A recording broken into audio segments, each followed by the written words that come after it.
Update tayo guys dun sa may swimming pool. Tara, puntaan natin. Ongoing na rin si electrician para dun sa mga lightings natin dito sa loob. Tsaka minsanan na lang yung top coat para hindi doble-doble yung linis.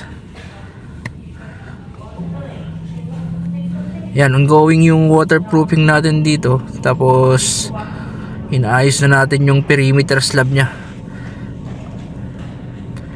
Na-layout na rin namin yung para doon sa wall lamp. Yan yung magiging ilaw dito sa may pool. Ayan, pang second coating na natin to.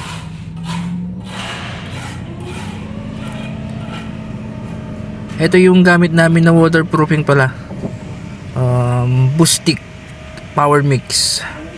Isa siyang cementatious waterproofing. Ito na rin yung magiging top coat namin. Yung unang ginamit namin is yung Super Torosil.